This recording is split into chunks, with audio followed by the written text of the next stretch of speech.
At this time, we would like to welcome Brandon Bosma to the stage.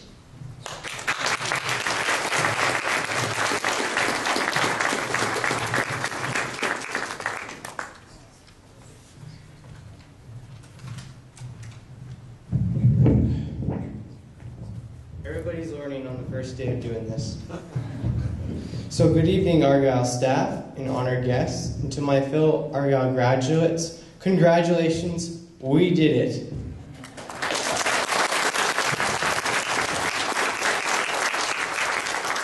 First of all, I'd like to say thank you to each of our parents who invested so much into our education. And thank you, Argyle, for such an amazing homeschool experience. I used to really struggle in school, but when I began homeschooling, I went from having a hard time to being the very top of my class. Thank you, but you may want to hold your applause because I'm an only child, so technically I'm at the very bottom of my class. My education experience has been unique because I've been in programs since I was very young. I have a genetic disorder called Mosaic Trisomy 70% of my cells have an extra chromosome. When I was born, a doctor told my parents that most children with trisomy 18 die before a year old, and many never learn how to walk or talk.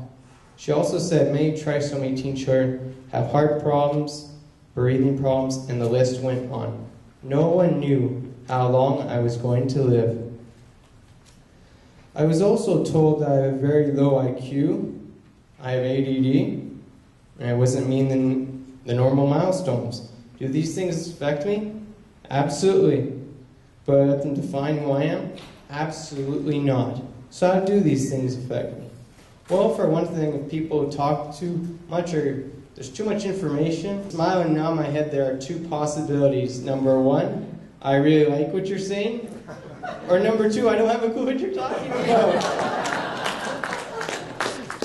Because of my diagnosis, I can't do some things you can do easily. Trust me, I would like to, but it's hard for me. And because of that, I've been laughed at, whispered about. Kids used to say things such as, "Hey, retard," or "You reject." I used to put a smile on my face and pretend it didn't hurt, but instead it felt like my heart was about to burst.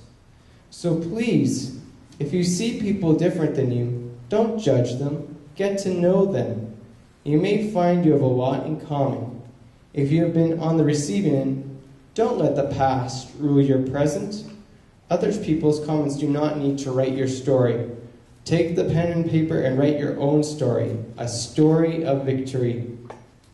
It took me a long to learn things such as many of you take for granted, such as walking or talking. I studied for over 2 years just to get my learner's permit here. I could have just given up, but if I did, then I would never have had it. The great news is that when I did get my learner's permit, the whole place just cheered and smiled. The manager came over, congratulated me, and relatives cried. Sometimes the harder the journey, the sweeter the victory. Although learning is really hard for me, there are other strengths that I do have. God has given me a voice and a passion in my heart for those who have no voice. I've been able to speak at a number of junior and senior high schools about the issues of bullying. It has been great to be able to make a difference in other students' lives.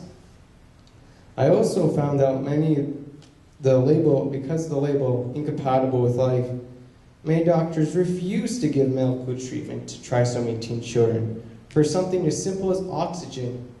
Many children are just left to die in their parents' arms. Imagine if that was your brother or sister. I was horrified and I wanted to do something about it, so I started my own Facebook page and website and have spoken at a number of local and international events. This summer I am a keynote speaker in Tacoma, Washington.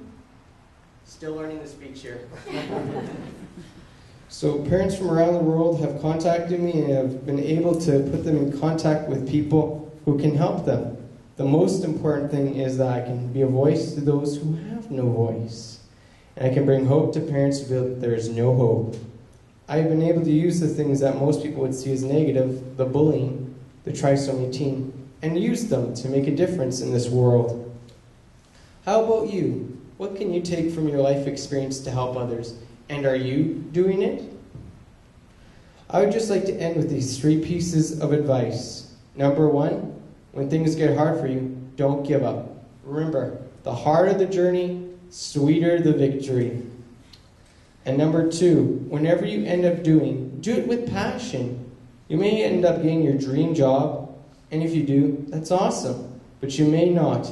All jobs, even dream jobs, are going to have things in them that you might not like to do. Just ask any adult in the room. Your attitude will be the key. Wherever you find yourself, make a difference right there. And number 3, look around you and see what needs are, and then do something about them.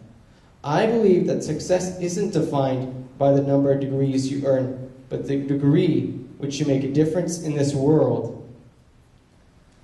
Smile at someone. Offer to help. Stand up for those who can't stand up for themselves. Trust me, if I can make a difference, so can you. So once again, congratulations, fellow Argyle graduates. Be the difference, and may we all experience many successes and many sweet victories.